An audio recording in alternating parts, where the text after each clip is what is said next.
C'est quoi la supply chain? Quand j'ai annoncé à mes parents que je passais supply chain manager, en fait ils n'ont pas vraiment compris ce que je faisais. Et donc ma mère me disait en fait tu fais de la logistique. Et je répondais oui mais pas seulement. Donc dans cette vidéo, je vais simplement revenir sur la définition de la supply chain. C'est un terme que nous allons beaucoup utiliser dans les prochaines vidéos, donc je souhaitais simplement revenir sur sa définition. Donc supply chain, c'est un terme anglais qui veut dire très simplement chaîne d'approvisionnement. Et donc cette chaîne d'approvisionnement, elle va être divisée en 3 flux. Vous avez le premier flux qui est le flux physique, qui est le plus évident, mais vous avez aussi le flux d'information et le flux financier. Donc le flux physique, si je reviens dessus rapidement, en fait ça va être vraiment le déplacement et le stockage d'une marchandise. Donc ça va partir d'un site de production pour aller probablement vers un entrepôt, ou peut-être plusieurs entrepôts, pour aller ensuite vers un magasin ou vers un client final si vous travaillez sur Internet ou si vous travaillez avec une distribution classique. Donc ça, c'est vraiment à quoi tout le monde pense. C'est vraiment, encore une fois, le stockage et le transport de marchandises. Donc on peut l'associer avec la logistique.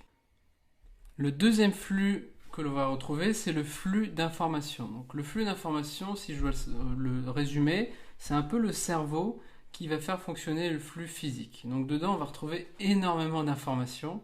Donc par exemple, on peut le résumer par un quoi, où, comment, combien et quand. Donc par exemple, on va retrouver toutes les informations produits, tout le catalogue produit, les caractéristiques de tous vos produits. On va retrouver aussi toutes les informations liées aux fournisseurs. Donc quand je parle d'informations, ce sont les informations, mais aussi toute la stratégie d'approvisionnement. Par exemple, vous allez devoir réfléchir, est-ce qu'il vaut mieux approvisionner depuis l'Asie avec un coût faible, mais un délai long, ou est-ce qu'il vaut mieux approvisionner depuis un délai court si vous êtes en Europe, mais avec un prix d'achat plus élevé. Donc c'est vraiment toute l'information et la stratégie liée à l'approvisionnement. Vous allez aussi avoir toutes les informations liées avec vos prestataires. Donc ça peut être des prestataires logistiques, ça peut être des transporteurs, ça peut être des personnes avec qui vous travaillez pour faire passer vos produits en douane.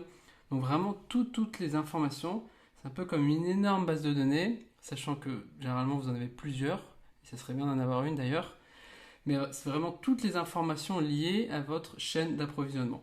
On va aussi retrouver du prix, on va retrouver tous vos historiques de vente, de mouvement, tous vos indicateurs, donc tous vos indicateurs de performance si vous en avez, j'espère que vous en avez, tout ce qui est lié vraiment à votre client, et en fait toutes ces informations, ce que j'ai envie de dire, le défi de toutes ces informations, c'est de savoir les utiliser pour prévoir l'avenir.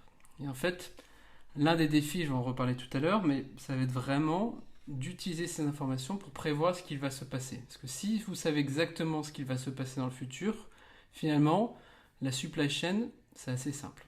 Mais le vrai défi, c'est de prévoir ce qui va se passer. Donc, flux d'informations fondamental, sachant que on dit que la logistique, c'est le flux physique, stockage, entreposage, mais finalement, en fait, la logistique aussi a des flux d'informations, donc tout est extrêmement lié entre l'information et le physique. Et la logistique n'est pas seulement le flux physique.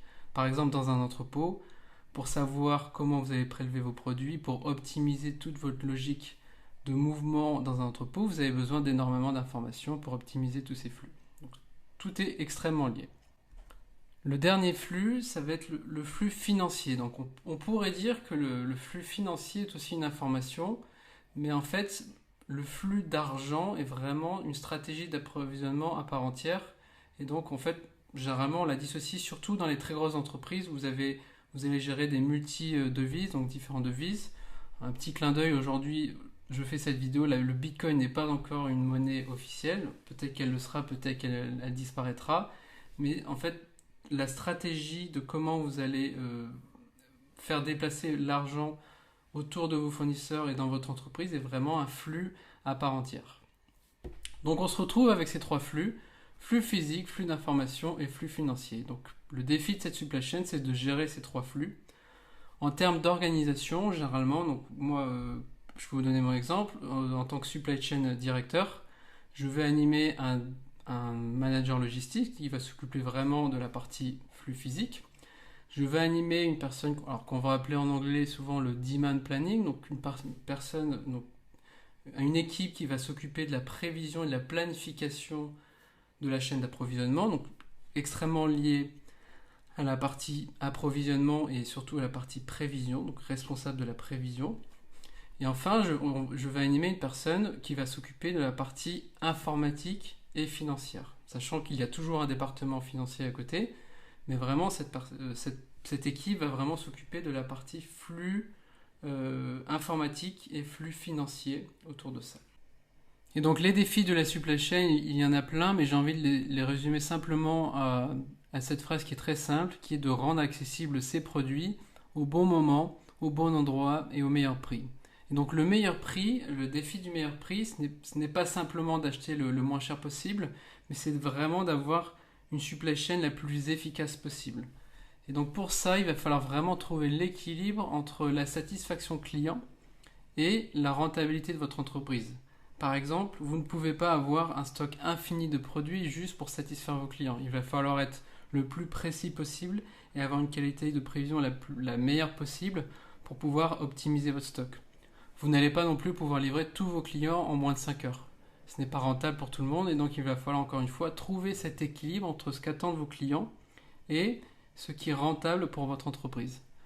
Pareil du point de vue écologique, aujourd'hui on parle de rentabilité économique, je pense que de plus en plus on parlera de rentabilité, d'impact sur l'environnement, et donc il faut encore une fois trouver l'équilibre entre vos clients qui veulent des produits le plus rapidement possible, mais aussi l'impact que vous allez avoir sur l'environnement. Et donc vous ne pourrez pas tout livrer par avion, ce qui n'est absolument pas rentable et responsable pour l'environnement. Et donc, quel est l'avenir de la supply chain? Donc, encore une fois, on pourrait y passer des heures, mais j'ai juste envie de vous partager deux graphes. Ce premier, donc, on voit ici, donc, ça s'appelle Google Trends. Vous pourrez aller voir, c'est un outil gratuit que j'utilise souvent. Et donc, sur cet outil, on voit les volumes de recherche sur Google. Donc, ce que recherchent les gens sur Google et leurs évolutions. Et donc, je voulais commencer par Excel.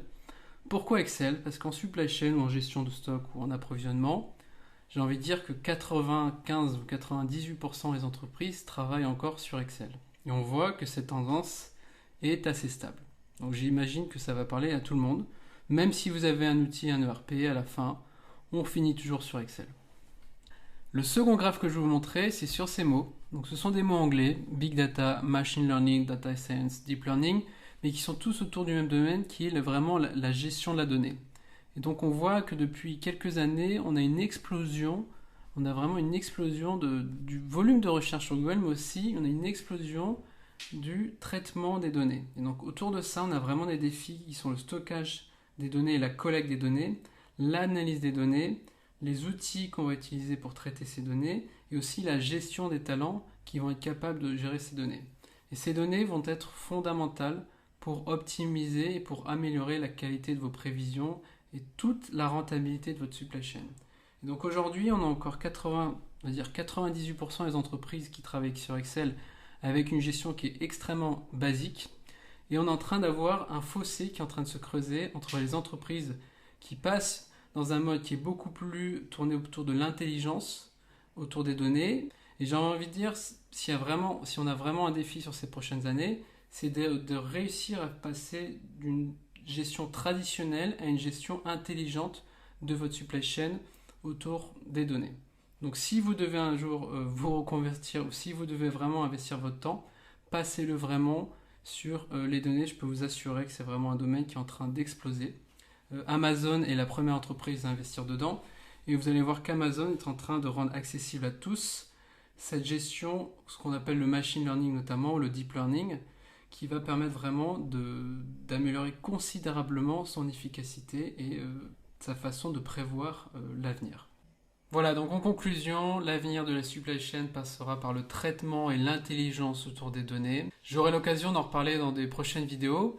Si vous aussi, vous avez des proches ou de la famille qui ne comprend pas ce que vous faites en supply chain, je vous invite à simplement partager cette vidéo ou à vous abonner à cette chaîne pour avoir plus de conseils et d'analyses autour du monde de la gestion du stock et de la supply chain. Si vous souhaitez aussi recevoir des solutions simples et rapides pour optimiser votre stock, je vous invite à consulter les liens qui sont sous la vidéo. À très vite!